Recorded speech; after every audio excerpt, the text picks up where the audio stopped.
and a very warm welcome to you. And now, the first edition of Encore49, a short collection of stories. Cottons and threads and beautiful flowers. We're saying hello to Feeny V. Feeny V lives in the sleepy little village of Turington, and she is very well known. Feeny V is an artist. That is to say, her hobby is art, and everyone knows Feeny V's work. Her art is not only unusual, but also unique. Feeny V is what's known as a patchwork artist. Her materials are cottons and threads and flowery material. And from these simple ingredients come wonderful works of great beauty. To begin with, Feeny V goes looking for suitable pieces of cloth. Her favourite hunting grounds are bring and buy sales, jumble sales, and shops that sell second-hand clothes. And Feeny V always strikes lucky. She always finds what she wants. And home Feeny V goes with a wonderful piece of flowery material. And then comes the act of creation. Feeny V cuts up her newly found piece of flowery material into lots of small patches, and then sews them together again in no real order. A random creation. A piece of great art that's made for amazement. But however fantastic Feeny V's pictures may be, there's always the question. Why does Feeny V bother? Her pictures, after all, when finished, all look exactly the same as the material did before she cut out the shapes. The answer, of course, is Feeny V's secret. And, as everyone knows, art is a question of taste. And Feeny V's living room walls are the natural home for her wonderful works. And Mike, Feeny V's husband, does all the framing and hanging. And there, on the flowery living room walls, Feeny V's pictures all disappear. Flowers against flowers, they all look the same. Maybe Feeny V should look for new patterns. But Feeny V is a lady of flowers. She once was a hippie. Feeny V is a lady of art. But whilst visiting for tea, you may be forgiven for believing she has no pictures at all.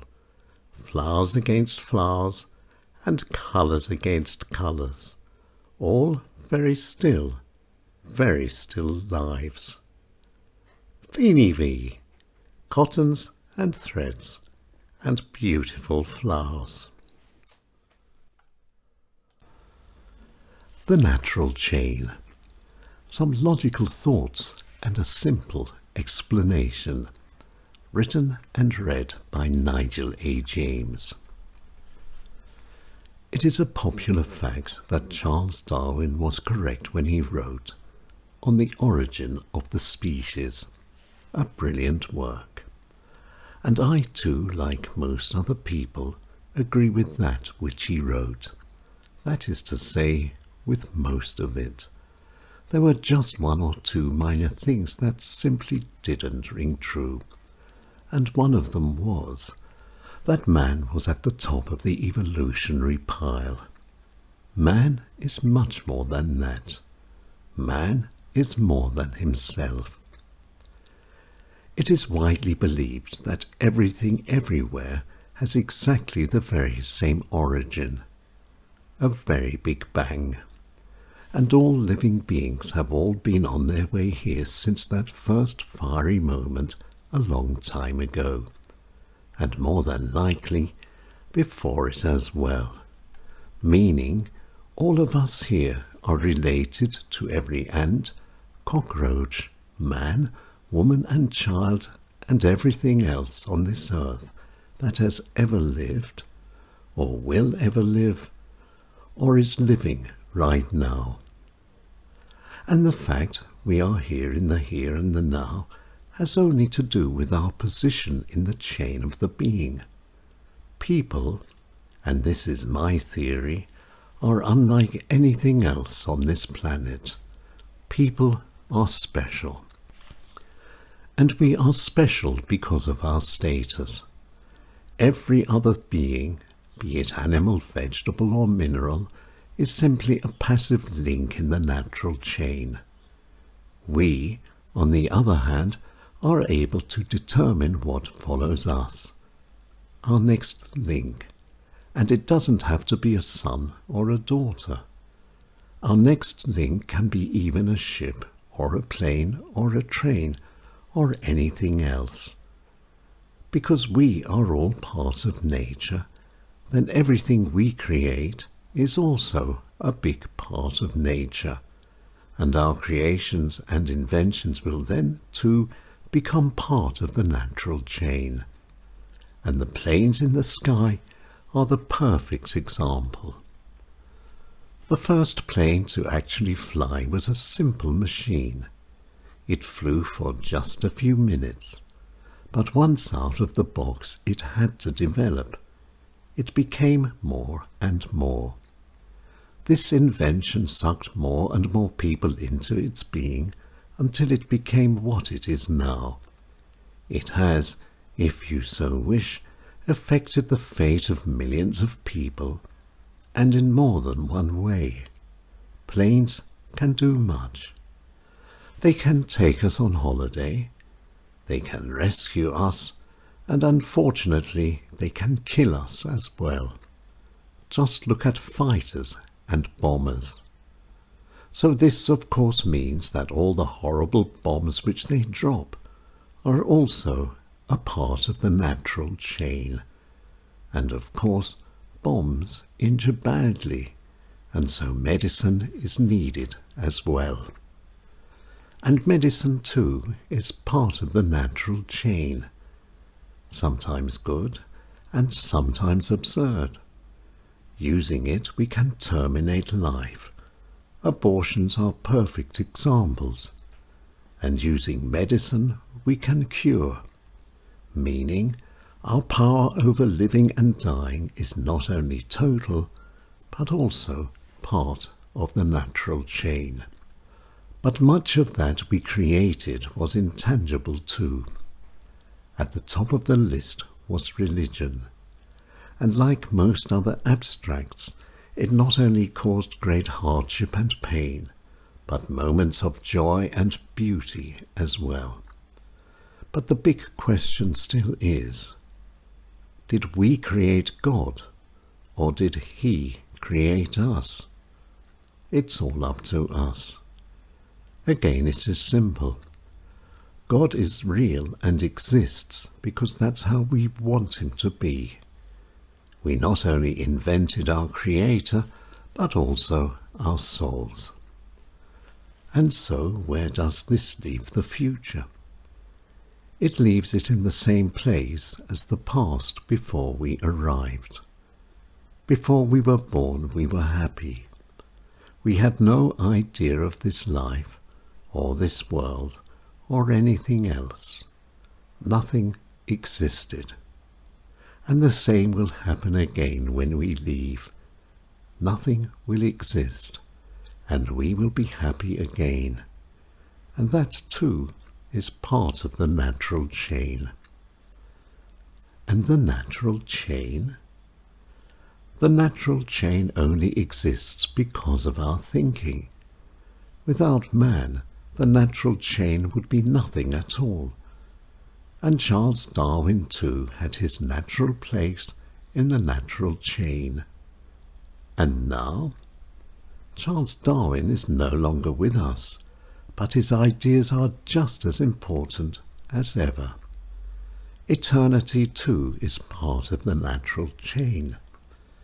It was, after all, invented by man. Man and the natural chain. Good morning. Small railway blues. We're tracking the past. There are things in life that can be very upsetting, and the closing down of a railway is just one of these things. And the following story happened just about 5 years ago. A field railway in Vienna put its engines and wagons away for the very last time. It was as if someone had died. With a very deep feeling of sadness, the driver uncoupled the wagons for the very last time, and, as the power was switched off, a speech telling of the once golden days of this narrow-gauge beauty was delivered in a very nostalgic and tear-laden voice. And the story began a long time ago. This small railway was built about 100 years ago in the grounds of Linz, a very large hospital on the edge of Vienna. And the job of this little train was to transport hospital meals from a central kitchen to the wards, which were housed in separate pavilions. And not even once, despite 2 terrible world wars, did these hospital meals of great taste ever fail to show up. This train was very reliable. But sadly, the hospital decided that other methods of meals on wheels were better, and so came the close. But for this little train, there is a life after death. The engines and trucks, now lovingly restored, have taken their place alongside other greats of the tracks in a railway museum. And this is the point. Things from the past have a definite interest. And even though we never used them, or travelled in them, or flew in them, we miss them badly when they're no longer here. But many still are. And it's all thanks to the very many enthusiasts who have both talent and time to keep the past still alive. These are the heroes of everyday life. It is they who make sure we never forget. There are things in life that can move people to tears, and the closing of a railway is just one of these things. Railways, it seems, have a life of their own. We don't want them to die. Tracking the past, a railway that's no longer with us.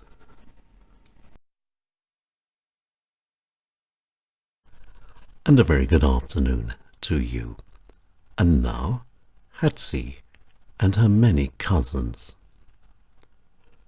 When disasters come calling, they not only bring damage and pain, they also bring out the best in the people involved.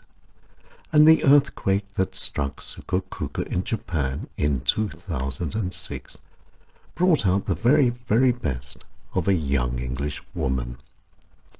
Hatzi Hughes, who was working and studying in Sukoku at the time, remembers the day well. It was going to be great. She was looking forward to lunch with her friends she hadn't seen for a while. But lunch never came. Instead, the earth quaked, 5.5 on the Richter scale, the worst the city could remember. And like everyone else, Hatzi kept her head as she started making her way home through the just shaken streets. And then she heard it. A cry for help, and in English. There were people in need. Standing and shivering together with nowhere to go were Rodney, Mo, Paul, Tomo, Jano and Chloe. They had lost all. Their hostel was in ruins, and with nothing but blankets to keep themselves warm, they were worrying about where their next meal would be coming from. But not to worry. Hatzi was there, and with the words, all back to my place, was able to make them feel happy again. And soon the 5 weary friends were enjoying a meal in the warmth of Hatsy's mini apartment. But Hatsy had made more than just friends. Rules are rules, and Japanese rules are the strictest of all. The only visitors that Hatsy was allowed were relatives. There were no exceptions, victims of earthquakes included. And so it was that Hatsy, all of a sudden, had 5 cousins more. And cousins they've remained. Despite being all over the world, they have remained unbelievably chained to each other. What happened by chance in 2006 has become something that's still going on, and the cousins still meet at least 5 times a year. Hatsy Hughes. She was there when disaster came calling, and now she has a new family. Hatsy Hughes, a woman of heart. And a very good afternoon to you. And now, here's old Moon Eyes with another short story. Hilary Benson, the little dustbin girl from London. Hilary Benson lives in a rusty old dustbin in London, and there are 3 beautiful trees in her garden. A nut tree, an apple tree, and a money tree. And Hilary Benson's garden shed is full of apples and nuts, but sadly no money. A little sparrow comes every day and steals all the money. He then takes it to Dublin and buys apples and nuts. And what does he do with the apples and nuts? He wraps them up in a nice piece of paper and sends them to Hilary for Christmas. What a nice little sparrow.